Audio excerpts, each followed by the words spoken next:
Conocemos a Pedro el Rojo, como le conoce mucha gente, o como le conozco yo, producto de mi imaginación. Cuando vino al festival en nuestra ciudad, decidí conocerle más de cerca, personalmente, lo cual no deja de ser una ironía, puesto que yo mismo le he dado vida. Yo mismo he escrito en el pasado la historia que verán ustedes hoy, en el presente.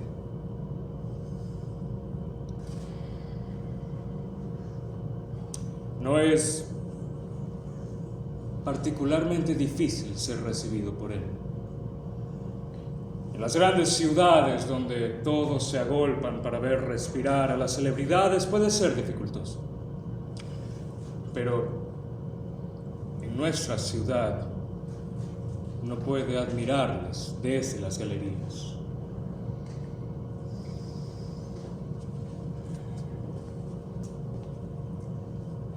El señor Vicino, el famoso empresario, me recibió con extrema amabilidad.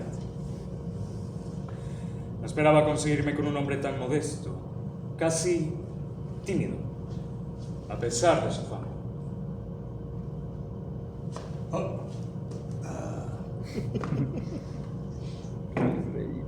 Es usted muy amable al haber venido, joven Kafka. Muy amable. Verdaderamente muy amable. Además, llega a la mejor hora. No siempre, lamentablemente no siempre, Pedro el Rojo puede recibir visitas. A menudo le repugna ver gente.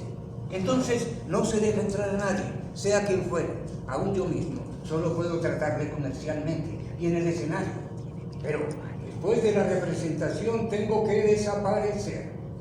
Él regresa solo a su casa, se encierra en su habitación y de allí no sale hasta la noche siguiente. Siempre tiene en su habitación una gran canasta de frutas para alimentarse en tales casos. Pero como yo no puedo dejar de vigilarle, alquilo las habitaciones de enfrente y les digo, oculto en las cortinas. Oh, pero...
Ahora que estoy sentado frente a usted, Pedro el Rojo,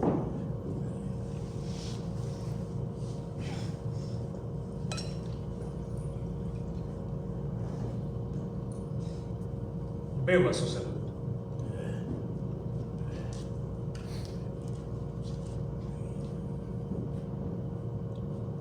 Usted podrá tomarlo como cumplido o no, pero es la pura verdad. Me olvido por completo de que usted es un simio. Solo poco a poco consigo tornar a la realidad. Sus ojos me indican de quién soy huésped. Así. Vaya.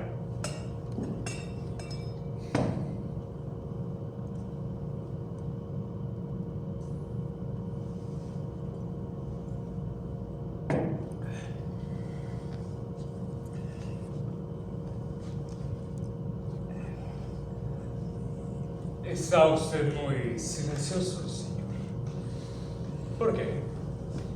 Precisamente ahora que ardo por escuchar sus palabras, su viva voz, para admirarlo aún más. ¿Por qué callamos? ¡Callamos! No tiene importancia si callas o no. ¿Necesita algo? ¿Quiere que llame al domador? Tal vez esté acostumbrado a comer a esta hora. No, está bien. Bueno, le puedo decir lo que pasa. A veces me repugna tanto la gente que a duras penas domino las náuseas. Eso, por supuesto, no tiene nada que ver con los individuos aislados. Nada que ver, por ejemplo, con su amable presencia. Va contra toda la gente. No es nada extraordinario. Es el olor de la gente. Ese olor que se me ha adherido, mezclándose con el de mi antigua patria. Ese insufrible olor. Por favor, huela usted mismo. Aquí en el pecho, hunda la nariz en el pecho. Más le digo. Lo siento, pero no logro percibir ningún olor especial. El olor natural de un cuerpo limpio. Fuera de eso, nada. Desde luego, el olfato de un hombre de la ciudad quiere decir poco a este respecto. Usted, por supuesto, percibe 1000 olores que a nosotros se nos escapan. Eso era antes, querido joven. Antes. Eso ya pasó. Ya que usted mismo comienza con esto, aventuro la pregunta. ¿Hace cuánto que vive entre nosotros? 5 años. El 5 de abril hará 5 años. Hazaña inaudita. Arrojar la simiedad en 5 años y cruzar de un galope toda la evolución de la humanidad. Ciertamente nadie lo ha hecho todavía. Corre usted solo en esa pista. Usted es único. Lo sé. Es mucho. Y muchas veces yo también me asombro, pero en horas más tranquilas no opino lo mismo. ¿Sabe usted cómo me casaron? He escrito cuanto se ha leído acerca de usted. Fue herido de un tiro y hecho prisionero. Sí. Fueron 2 tiros. Uno aquí en la mejilla. La herida era naturalmente mucho más grande que esta cicatriz. Y el otro debajo de la cadera. Caí del árbol. Y cuando desperté, estaba en una jaula en el entrepuente. Una jaula en el entrepuente. Es muy distinto imaginarlo que escucharlo de sus labios. Y más distinto aún es haberlo pasado uno mismo, estimado joven. Ya es hora, Pedro. Nos espera en la academia. Ya. Bien. Aquí termina la entrevista. No tengo más tiempo. Me esperan en la academia. Y si no, mi traje.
Excelentísimos señores académicos, me hacen ustedes el honor de pedirme que presente a la academia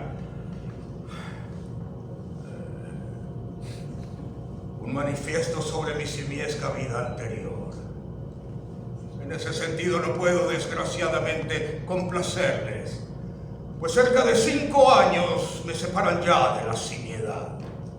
Ese lapso corto, quizá, si se mide por el calendario, es interminablemente largo cuando, como yo, se ha galopado a través de él, acompañado a trechos por gente importante, consejos, aplausos y música orquestal, pero en realidad solo, pues todo ese acompañamiento estaba del otro lado de la reja.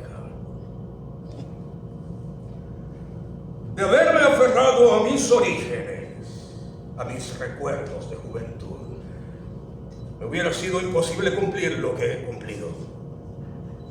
La disciplina suprema que me impuse consistió justamente en apartar de mí toda obstinación. Yo, mono libre, acepté ese yugo, pero por eso mismo los recuerdos se me fueron borrando cada vez más. Hablando con franqueza, les digo, su simiedad, señores míos, en tanto que tengan algo similar en su pasado, no puede estar más lejos de ustedes que lo que de mí está la mía. Sin embargo, le cosquillea los talones a todo aquel que pisa la tierra, tanto el pequeño chimpancé como el gran Aquiles. Pero con todo, en un sentido limitadísimo, podré quizá contestar a sus preguntas, cosa que por lo demás hago con gran placer. Lo primero que aprendí fue a estrechar la mano en señal de convenio solemne. Estrechar la mano da testimonio de franqueza. Pueda hoy, al estar en el apogeo de mi carrera, agregar a ese primer apretón de manos también la palabra franca. De cualquier manera, en este discurso expondré la línea directiva por la cual alguien que fue mono ingresó al mundo de los humanos y se instaló firmemente en él. Conste además que ni las insignificancias siguientes podría contarles si no estuviese totalmente convencido de mí y si mi posición no se hubiese afirmado de manera inconmovible en todos los grandes music halls del mundo civilizado. Soy oriundo de la Costa de Oro. Para saber cómo fui capturado dependo de informes ajenos. Una expedición de caza de la firma Hagenbeck, con cuyo jefe, por otra parte, he vaciado luego no pocas botellas de vino tinto. Se encontraba al acecho emboscada en la maraña que orilla el río, cuando una tarde, en medio de la manada, corrí hacia el abrevadero. Dispararon. Fui el único que cayó herido, alcanzado por 2 tiros. Uno aquí, en la mejilla. Fue leve, pero dejó esta gran cicatriz pelada y roja que me valió el nombre repugnante, totalmente inexacto, y que pudo haber sido inventado por un mono. De Pedro el Rojo. El otro tiro me alcanzó debajo de la cadera. Era grave, y por su culpa aún hoy cojeo un poco.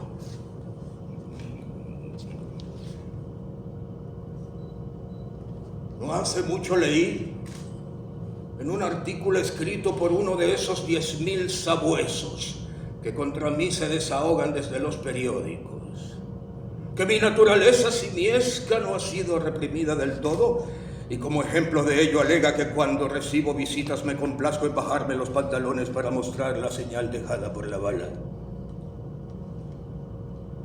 Al bribón ese deberían bajarle a tiros uno por uno cada dedito de la mano con que escribe. Yo puedo bajarme los pantalones ante quien me dé la gana. Nada se encontrará allí más que pelaje cuidado y la cicatriz dejada por el injurioso tiro. Todo está a la luz del día, no hay nada que ocultar.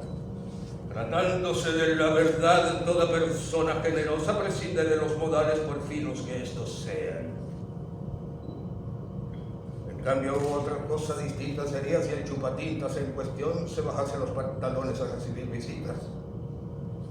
Doy fe de su cordura admitiendo que no lo hace, pero entonces que no me joda más con sus pendejadas. Después de estos tiros desperté. Y aquí comienzan a surgir lentamente mis propios recuerdos en una jaula colocada en el entrepuente del barco de Hagenbeck. No era una jaula con rejas a los 4 costados, eran más bien 3 rejas clavadas en un cajón. El cuarto costado formaba pues parte del cajón mismo. Ese conjunto era demasiado bajo para estar de pie en él y demasiado estrecho para estar sentado. Por eso me acurrucaba doblando las rodillas que sin cesar me temblaban. Como probablemente no quería ver a nadie, por lo pronto prefería permanecer en la oscuridad. Me volvía hacia las tablas del cajón y dejaba que los barrotes de hierro se me incrustaran en el lomo. Por primera vez en mi vida me encontraba sin salida, por lo menos no la vía directa. Directamente ante mí estaba el cajón con sus tablas bien unidas. Había, sin embargo, una rendija entre las tablas. Al descubrirla por primera vez, la saludé con el aullido dichoso de la ignorancia. Pero esa rendija era tan estrecha que ni sacar por ella la cola podía, y ni con toda la fuerza simiesca me era posible ensancharla.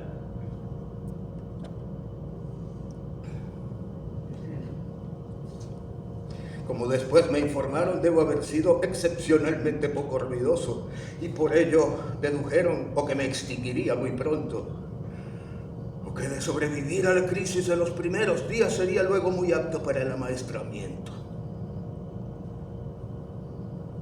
Sobreviví a esos tiempos.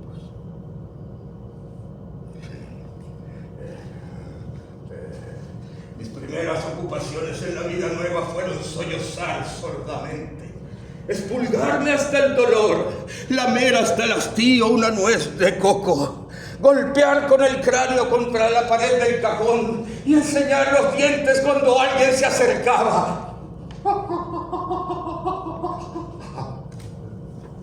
Y en medio de todo ello, una sola noción: no hay salida. Hasta entonces había tenido tantas y ahora no me quedaba ninguna. Estaba encallado. Si me hubieran clavado, no hubiera disminuido con ello mi libertad de acción. ¿Por qué? Aunque te rasques hasta hacerte sangrar el pellejo entre los dedos de los pies, no encontrarás explicación. Aunque te aprietes la espalda contra los barrotes de la jaula hasta casi partirte en dos, no encontrarás explicación. No tenía salida, pero tenía que procurarme una, sin ella no podía vivir. Siempre contra esa pared hubiera reventado inevitablemente. Mas como en el circo Hagenbeck a los monos les cuadran las paredes de cajón, pues bien, dejé de ser mono. Esta es una asociación de ideas clara y hermosa que debió ocurrírseme de la barriga, ya que los monos piensan con la barriga.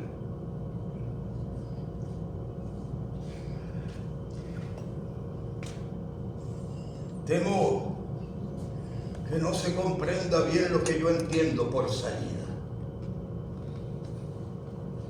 Empleo la palabra en su sentido más cabal y más común. Intencionalmente no digo libertad. No hablo de esa gran sensación de libertad hacia todos los ámbitos. Cuando mono posiblemente la conocí, he visto hombres que la lloran. En lo que a mí se refiere, ni entonces ni ahora busco libertad. Con la libertad uno se engaña demasiado entre los hombres, ya que si el de libertad es uno de los sentimientos más sublimes, así también son de sublimes los correspondientes engaños.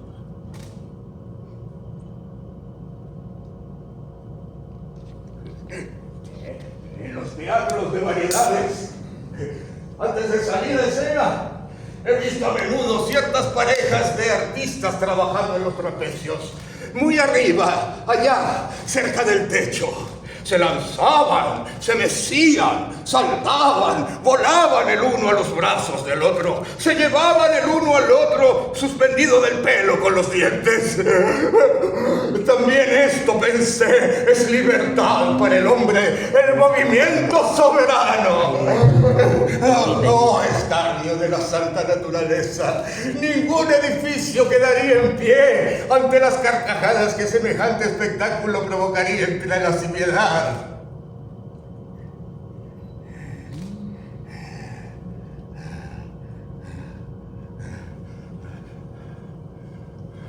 No, yo no quería libertad.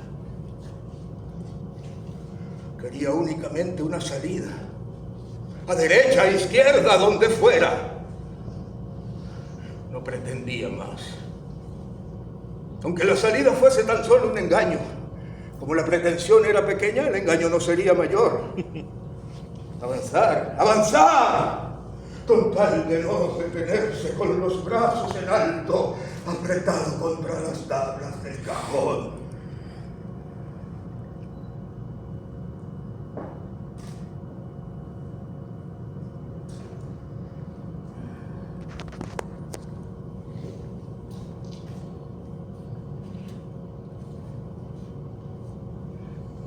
Pensándolo bien,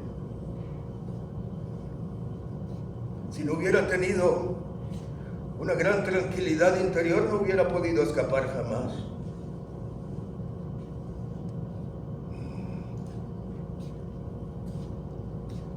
Creo que todo lo que he llegado a hacer se lo debo precisamente a esa gran tranquilidad que me acometió allá en los primeros días del barco. Pero a la vez debo esa tranquilidad a la tripulación. Esta era buena gente a pesar de todo.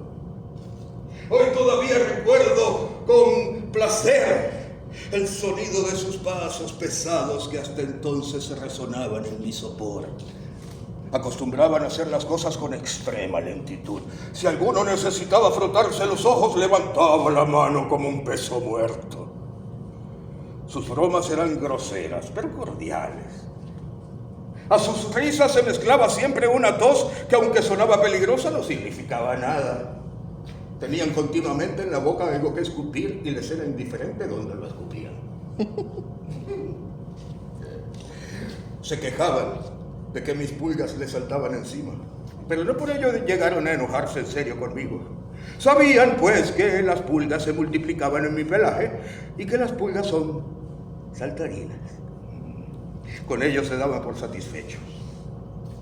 Cuando estaban de asueto, se sentaban a veces algunos de ellos en semicírculo frente a mí, hablándose apenas, gruñéndose el uno al otro, fumando la pipa tendidos sobre los cajones, palmeándose la rodilla a mi menor movimiento, y alguno de vez en cuando cogía una varita y con ella me hacía cosquillas donde me daba placer.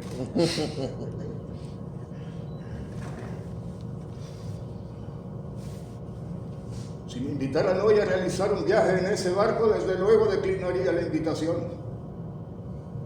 Pero cierto es también que los recuerdos que allí en el entrepuente me perseguirían no serían todos desagradables.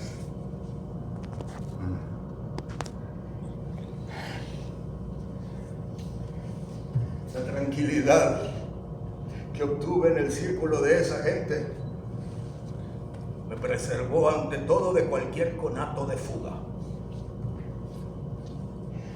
Recapitulando, creo que ya entonces presentía que para seguir viviendo necesitaba una salida, pero que esa salida no la hallaría en la fuga. No sé si la fuga era posible, pero creo que sí lo era. A un mono debe serle siempre posible la fuga. Con mis dientes actuales debo cuidarme hasta en la común tarea de cascar una nuez. Pero en ese entonces hubiera podido roer de lado a lado el cerrojo de la puerta. No lo hice. ¿Qué hubiera ganado con ello?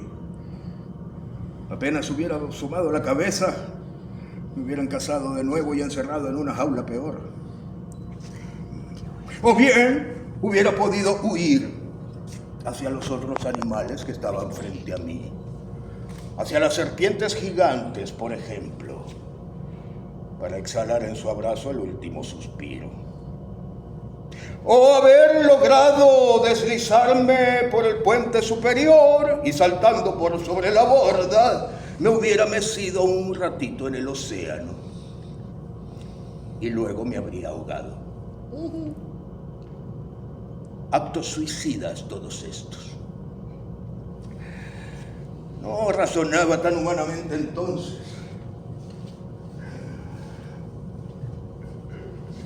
Pero bajo la influencia de mi medio ambiente actué como si hubiese razonado. No razonaba, pero observaba, sí, a todos esos hombres que veía ir y venir. Siempre las mismas caras, los mismos gestos. A menudo parecían ser un solo hombre. Pero ese hombre, o esos hombres, se movían sin trabas.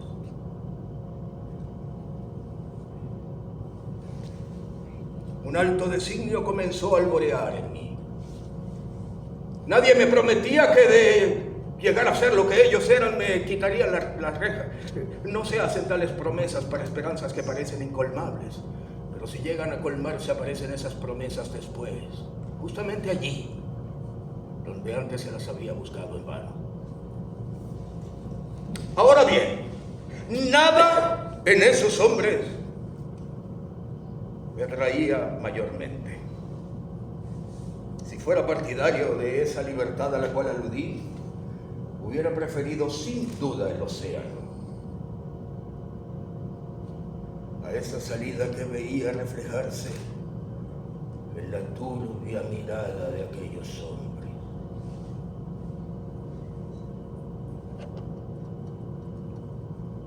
Había estado observándoles de todas maneras, ya mucho antes de haber pensado en estas cosas. Y desde luego, solo esas observaciones acumuladas me empujaron en aquella determinada dirección. Era tan fácil imitar a la gente. Escupir pude ya en los primeros días. Nos escupíamos entonces mutuamente a la cara, con la diferencia de que yo me lamía luego hasta dejarla limpia y ellos no. Pronto fumé en pipa como un viejo. Y cuando además metía el pulgar en la cazoleta de la pipa, todo el entrepuente se destornillaba de risa. Pero durante mucho tiempo no noté diferencia alguna entre la pipa cargada y la vacía. Nada me dio tanto trabajo como la botella de caña. ¡Ah! Me torturaba el olor. Y a pesar de mi buena voluntad, pasaron semanas antes de que lograra vencer esa repugnancia. En mis recuerdos de esa gente que me acompañaba, había uno que venía siempre, de día, de noche, a cualquier hora, y deteniéndose ante mí con la botella vacía me daba lecciones. Quería divertirse conmigo.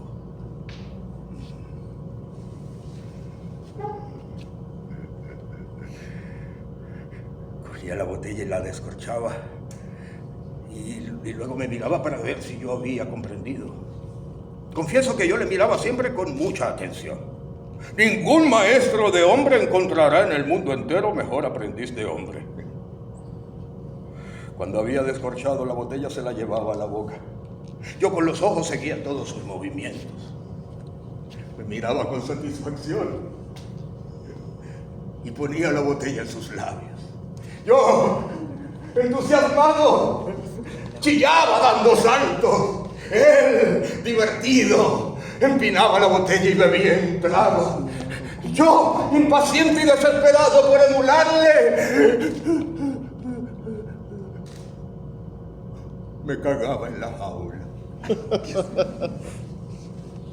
Lo que de nuevo le divertía mucho. Después, apartaba de sí la botella con gesto enfático y volvía de igual manera a acercarla a sus labios. Y echado hacia atrás en un gesto exageradamente pedagógico, la vaciaba de un trago. Yo, extenuado, permanecía colgado débilmente de la reja. Mientras él, dando con esto por terminada la lección teórica, se frotaba con amplia sonrisa la barriga. Entonces comenzaba el ejercicio práctico. Ya el teórico me había dejado demasiado extenuado, sí, pero esto era parte de mi destino. A pesar de todo, cogía lo mejor que podía la botella que me ofrecía. La descorchaba temblando. El lograrlo me iba dando nuevas fuerzas. Levantaba la botella de manera casi idéntica a la del maestro. La posaba en los labios y la arrojaba con asco. Con asco. A pesar de que estaba vacía y solo el olor la llenaba, con asco la arrojaba al suelo. Para dolor de mi maestro, para mayor dolor mío, no lograba reconciliarme con él por el hecho de que después de arrojar la botella no me frotara a la perfección la barriga, mostrando al mismo tiempo una amplia sonrisa. Así transcurría la lección con demasiada frecuencia. Y en honor a mi maestro, quiero hacer constar que no se enojaba conmigo, pero sí que a veces, con la pipa encendida, me tocaba el pelaje hasta que comenzaba a arder, lentamente, en cualquier lugar donde yo difícilmente alcanzaba. Entonces, lo apagaba él mismo, con su mano gigantesca y buena. Y no se enojaba conmigo, pues se reconocía que desde el mismo lado ambos luchábamos contra la índole simiesca, y que era yo quien llevaba la peor parte a pesar de ello. Qué triunfo luego, tanto para él como para mí, cuando cierta noche, ante un gran grupo de espectadores, quizá estaban de fiesta, sonaba un fonógrafo, un oficial se paseaba entre los tripulantes. Cuando aquella noche, sin que nadie lo advirtiese, cogí una botella que alguien descuidadamente había dejado junto a mi jaula. Y ante el creciente asombro de la reunión, la descorché con toda corrección. La llevé a los labios y sin vacilar, sin muecas, como un bebedor empedernido, poniendo los ojos en blanco y con el gaznate palpitante, la vacié real y verdaderamente. ¡Ah! Arrojé la botella, no ya como un desesperado, sino como un artista. Pero olvidé, eso sí, de frotarme la barriga. En cambio, porque ya no podía hacer otra cosa, porque algo me empujaba a ello, porque los sentidos me bullían, por todo ello, en fin, rompí a gritar. ¡Hola!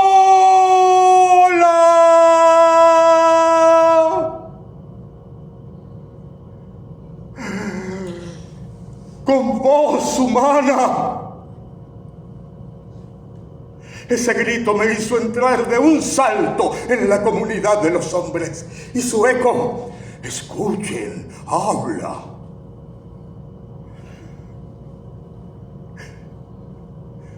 Lo sentí como un beso en mi cuerpo chorreante de sudor.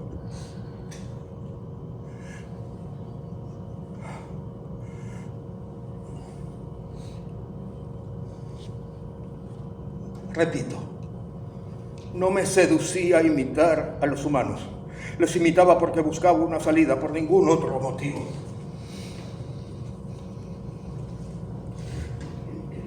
Con ese logro, por otra parte, poco había conseguido porque inmediatamente la voz me falló de nuevo. Solo al cabo de unos meses volví a recuperarla. La repugnancia hacia la botella de caña reapareció con más fuerza aún. Pero sin duda alguna, había yo encontrado de una vez por todas mi camino.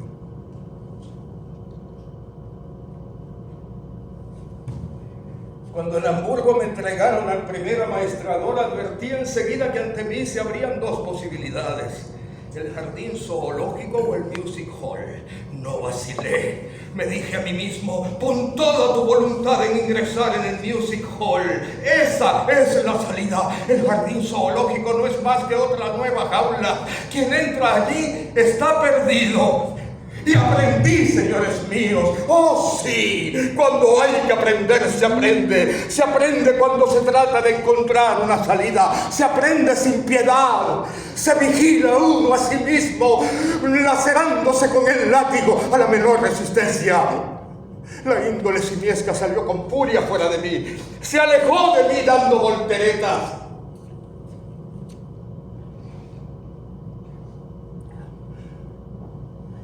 Y por eso mi primer maestro casi se volvió mono. Y tuvo que abandonar pronto las lecciones para ser internado en un sanatorio. Afortunadamente pronto salí de allí. Consumí, sin embargo, a muchos maestros. Oh sí, hasta varios a la vez. Cuando estuve ya más seguro de mi capacidad, cuando el público siguió mis progresos, cuando mi futuro comenzó a sonreírme, yo mismo elegí mis profesores. Les hice sentar en 5 habitaciones sucesivas y aprendí con todos a la vez, saltando sin interrupción de un cuarto a otro. ¡Qué progresos! ¡Qué irrupción desde todos los ámbitos de los rayos del conocimiento en el cerebro que despierta!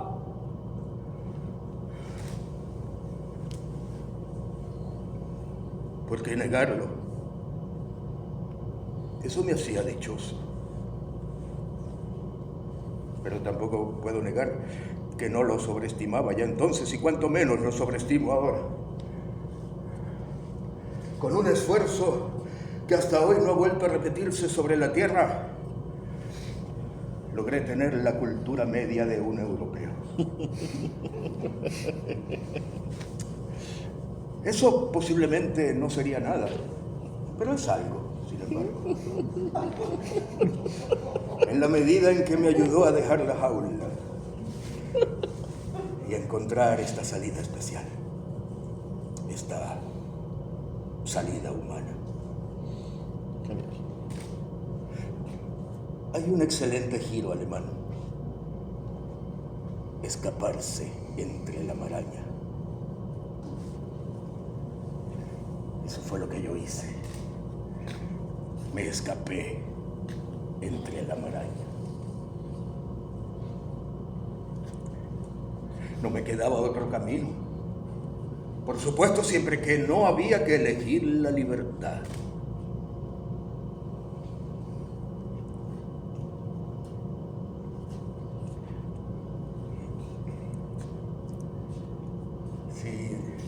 Si de una ojeada examino mi evolución y lo que fue su objetivo hasta ahora, ni me lamento de ella ni me doy por satisfecho. Con las manos en los bolsillos del pantalón, con la botella de vino sobre la mesa, recostado o sentado a medias en la mecedora, miro por la ventana. Si llegan visitas, las recibo como se debe. Mi empresario está sentado en la antecámara. Si toco el timbre, acude y escucha lo que tengo que decir. De noche casi siempre hay función y obtengo éxitos ya apenas superables. Y si al salir de los banquetes, de las sociedades científicas o de las gratas reuniones entre amigos, llego a casa a horas avanzadas de la noche, allí me espera una pequeña y semi-amaestrada chimpancé, una belleza de nuestra especie, que confunde mis sentimientos con la idea del amor y con quien, a la manera simiesca, la paso muy bien. De día no quiero verla, pues tiene en la mirada esa locura de animal perturbado por el amaestramiento. Eso únicamente yo lo advierto y no puedo soportarlo.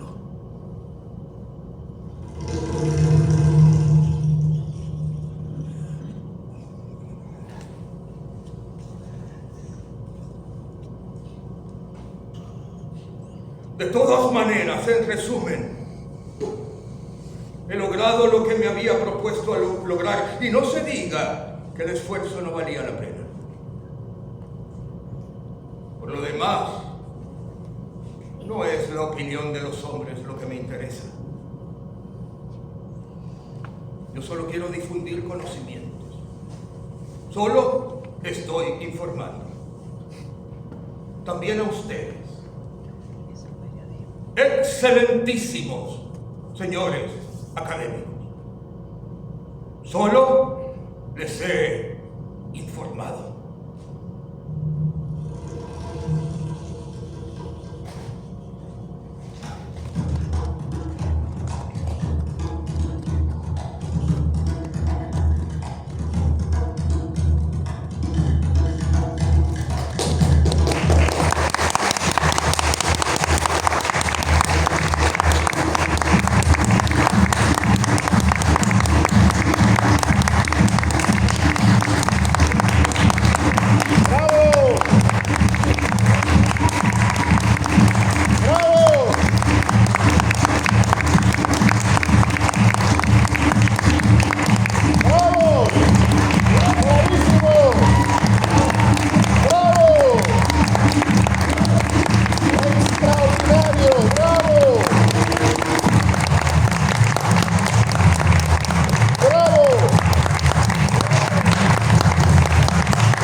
Y un aplauso para el Teatro Doral, que hace estas cosas maravillosas. Aplauso para Jesús, para Elizabeth,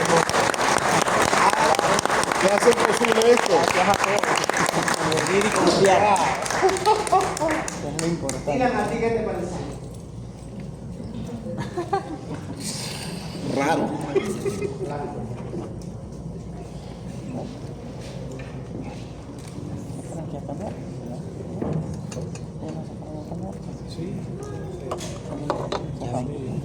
Así se forma un público con calidad. Gracias Hay a todos que insistir. por venir, por confiar. Con calidad se forma un público. Y haciendo esto 10 veces, 20 veces al año, en 4 o 5 años tenemos el teatro lleno viendo esto. Amén. Gracias. Gracias por decir esto tan matutino.